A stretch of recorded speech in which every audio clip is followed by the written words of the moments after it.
Thanks again to Left Field Coffee Roasters fueling us with some tasty beans. From what I think is Tom's favourite album of all time, he mentions it every other week. You heard that the album's Venice. You heard Anderson .Paak. I missed that whip. And holy shit, I think maybe it was on a different boat. We're heading in the same direction, but the boat's quite a bit different. We had two boats. There was two boats. They do call me two boats, actually. Dan was on your boat, and it was just me and my friends on my boat. Yeah, there was actually like a fairly solid intellectual conversation going on our boat, sipping Left Field coffee. Well, we were listening to gangster rap. Yeah. And having a mocha chill, double strength. Oh, sorry, I've got to read this. Okay. Wait, you say you were listening to... No, I'm about to get... Well, I'll talk through my boat setup because I know what's happening. Haruomi Hosono with Sportsman. Hosono's son is one of the founding members of the bands Happy End and Yellow Magic Orchestra. He is a titan of Japanese music, a huge influence on Mac DeMarco. Cool. And this guy is crazy good. So like Happy End were essentially like this folk band in early 70s Japan that were kind of like Beatles-esque.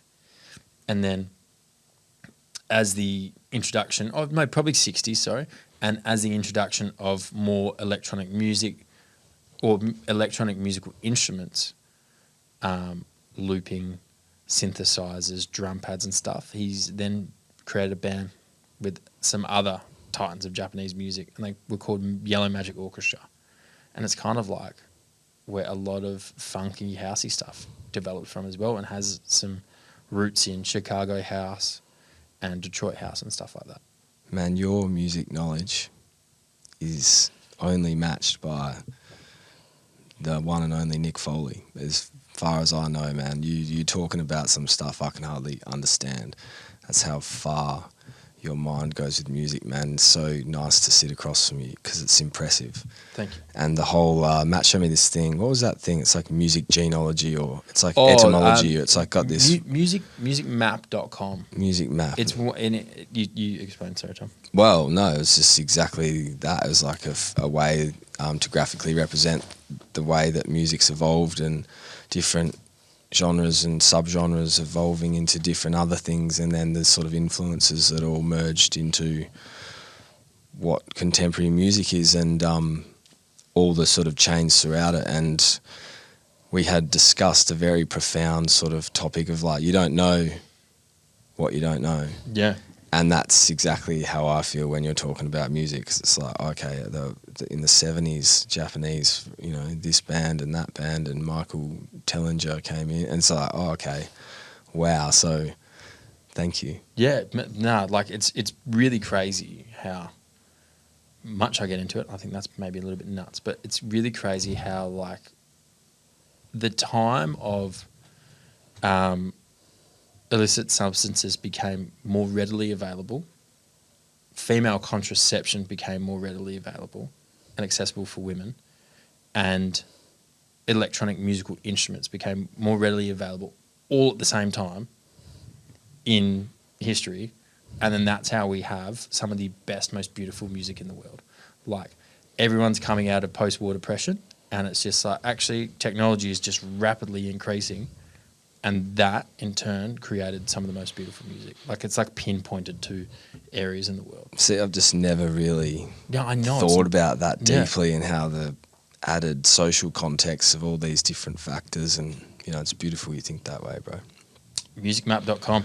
I want to get back to you drinking 7 litres of Master's Choc Chill on the back of the boat. Yeah, and a pie, 2 pies. I know exactly. You're going to ask me about my boat setup? Cause yeah, what's your boat setup? I have... your old man's boat. Old man's boat? Yeah, for sure. For sure, man. Mate, it would have done like 20 trips. West End, heaps. I thought it was like conking out. Oh, his old... Oh, yeah, sorry. Like his first few boats, yeah, no, they... And what did we... They'd go, but like, well, it was just too risky, is what... excuse me, is where they ended up.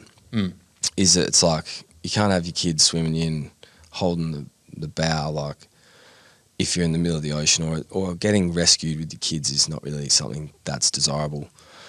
And so, you know, the river was where we hit those, but eventually Dad got his boating prowess up to scratch, and him and Uncle Dirk, Nick Euster, friend of the show, his father, we'd go to Roto heaps, but on my boat, which is my old man's former boat that's been handed down to me, would be my cousin Nick Euster.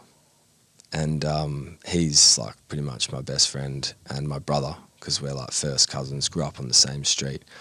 But man, so many times we have picked up that boat, put it on the trailer, like just sometimes, like, you know, made that whole experience, learned how to do that. Yeah.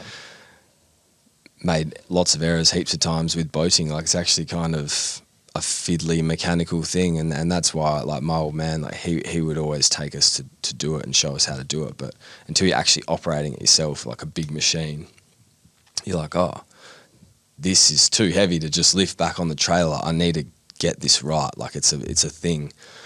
And so there's only one man that I felt comfortable to tackle those kind of things with, and that's my cousin Nick Euster. So we'd be picking that thing up, we'd be going, filling it up, grabbing some mocha and some coffee chill, some ice and some bait and a couple pies, and jump on the boat, go and launch it and cruise out. Sometimes we went like close to 20 nautical miles out once on this like poxy boat. And when we got out there, like, the weather was good. When we got out there to the spot, it was like there was ground swell and other winds, and it was just like crazy. What the fuck are we doing? Yeah, and we fished for a bit. We were trying to catch dewies, and we never catch anything. And that's the best bit about going boating with Euster, is we just like try our guts out and just don't have the craft to get anything good, man. And we could go get herring and like whiting, but it's like, no, I want a fish that's big and like looks good. And but you know, we cruised out to that outer reef, almost bloody died, trying to get out of that swell, and man, we got back to the boat ramp, put the boat on the trailer, drove it home, coming down West Coast Highway, boat bearing pops out. We're on the side of the road waiting for a tow truck for like 2 hours. I like missed this commitment that I had to be back for. It was like this massive balls up. And then when we went to clean it, the motor had run out of petrol. And so like we magically made it back in on the fumes sort of thing. Like, we couldn't clean the engine because it was out of petrol.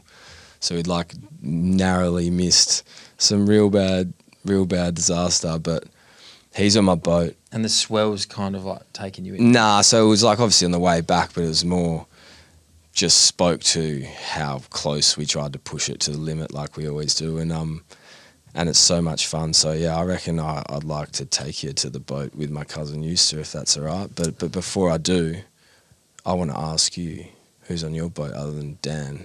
And Producer Dan, because he seems to think that any trip would be better with my music. I've got an idea. Right. Your boat versus my boat. Okay. We're going, these songs aren't going to gel sonically. However, you just got to visualise them that they're kind of on two separate boats. Okay. You're dedicating and you're curating your boat with your best mates. Same for me. I would love for you to be on my boat. You planned this, didn't you? What a fantastic idea. I didn't. It just came to me because I was just like, I've never really been on boats with my mates. But if I did have a boat. So I'm going to get a selection of shout-outs to my OG homies and songs I get to play for them on the boat. Yep. And accompanied next to and slightly in front of your boat. Yep. My best mate Kelly is very, very like scarily similar to you. In many senses. Good. One of the senses is I will show Kelly a song and he'll be like, nah. And I'll be like, he's like, that sucks, mate. And I'll be like, so funny that that's what I do to you. And I'll be like, no worries. And then a year later, 6 months later, he'll be like, man, have you heard this? And I'll be like, absolutely, I showed you 18 months ago. Is this that? No, you didn't, mate. That's not me. That's no, not me. But it's like the same concept of him just going, this sucks, right? And the visceral, the initial reaction is just like, no. And I remember this one night, like summer, at his joint in North Freo, and we're playing cards, and I played this song, Love, Light and Flight, from the movie The Woman in Red by Stevie Wonder, and it's this big funky jam, and he was just like, he put it on, he was like, got so into it. We were like, we had pushed the boat out per se ourselves, not the literal boat, the metaphorical boat. We were sending it, and this came on, and he like bar for bar, word for word, and I just like, I was like, I sent you that song. He's like, nah, mate, and just like brushes it off, even though he knows I did. So that's my track. What is your track? Oh man, my track, out of respect to my boy Eusta, has got to be some sort of grimy UK stuff. Fuck's sake, this is gonna be a. It won't be. It'll be a more contemporary version of it. Don't worry. I won't rock everyone's socks off straight away. I think that's fine if that's what your boat's doing. We're probably about like 10:30 a.m. when we're nearly at Rodney. Yeah, nah, mate. Two boats, He's same boat. 8:30 straight up. Like, oi, man, listen to this, bang straight on, and it'd be gangster. And Yusa and I got right into Blue Room Mafia. Cool. Got right into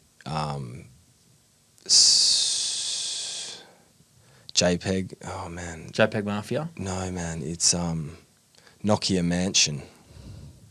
Nokia Mansion, do you know them? No, that's a UK sick group, name. like naughty, man. That's a sick really, name, really yeah. cool and really niche, but again, pretty moody. Mate, we might play mine first because I think just the direction we have to be conscious of the sonic. Okay, well then, This is Love, Light and Flight, Stevie Wonder, and then Tom is playing. I am playing.